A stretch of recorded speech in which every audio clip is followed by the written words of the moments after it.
G'day, ladies and gentlemen. Let's do the governor's one really quick. Should be about 6 minutes in and out really quick. First, the safe states. I'm going to go with Delaware. Let's move this one in. Delaware goes to Matthew Meyer by about 23 points. I was kind of surprised that the lieutenant governor lost the general of the primary election in this particular case. All other states. So we have Indiana goes to Brown by about 15 points. We have Kehoe winning Missouri by about 24. Montana goes to Gianforte by about 23.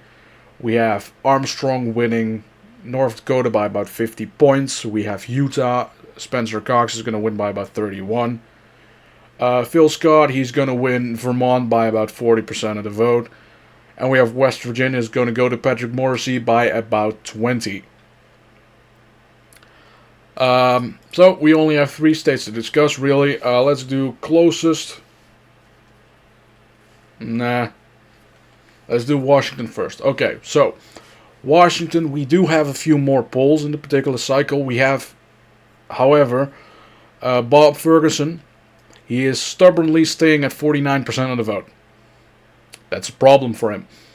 Dave Reichert, however, he is slightly rising in the polls for some baffling reason. Taking polling errors into account, I still have Ferguson getting 51% of the vote.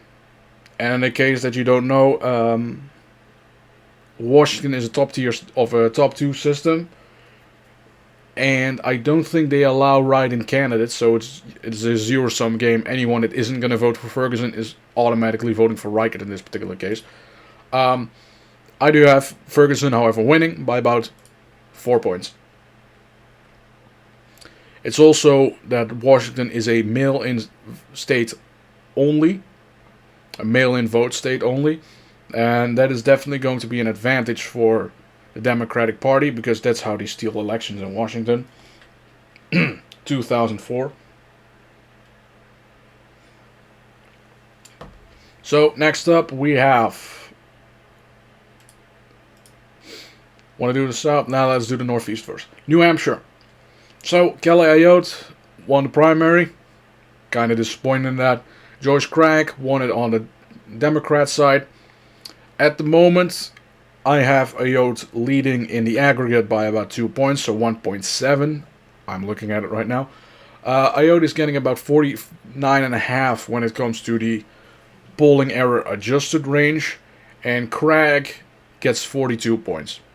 Why? Because Democrats in the state of New Hampshire are systematically overestimated in terms of the governor election, in terms of the Senate election, they're consistently overestimated. So, Ayotte winning by about 7 points. And the last one is going to be the funniest of them all, North Carolina. Initially, I was thinking, this might actually be a little bit of a closer election. And then the opposition research came out, and oh boy. So initially I had it about tilt Republican, lean Republican. Yeah, it's basically safe Democrat now. So I have Josh Stein winning the state by about 7 points at the moment. There is a Libertarian on the ballot. There is a Green Party candidate on the ballot that could be a little bit problematic for Josh Stein because the people that refuse to vote for Robinson, which is about 8% of the electorate, they can go for the Libertarian, which means that the Libertarian is going to get suddenly about 10% of the vote, and that actually may help Robinson win the election for some baffling reason. Doesn't particularly matter because what I'm expecting is that if the Republican Party somehow manages to get the supermajority in both chambers of the delegation, in terms of absolute numbers, then you can bet your ass they're going to impeach Josh Stein.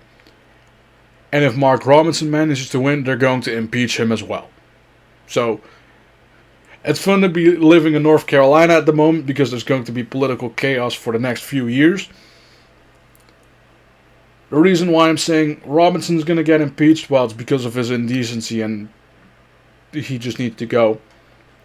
He's probably going to resign if he somehow manages to win in that particular range. And Josh Stein, well, turns out he is using his office of the Attorney General to bribe people into releasing damaging information about his opponents. So he is using his office to try and rig an election in his favor. And that is something that is definitely an impeachable crime. And let's hope that the majority stays with the Republican Party so that they can impeach and remove Josh Stein. So that's what we have right now. I'm going to close the model off. We're at 5.5 minutes. Let's do something really funny for those that refuse to watch the video. Yeah. For those that don't pay attention. Let's do this. Save Democrat for this. This. Let's do this. So, hey. If you skip to the end of the video, you're a fucking idiot. Watch the entire thing. It's only 6 minutes of your life. Damn it. Here you go. Just a little bit delusion for you. Anyway, ladies and gentlemen, hope you enjoy your day. It's certainly going a lot better than mine is. Pretty sure of that. Have a nice day. See you next time. Cheers.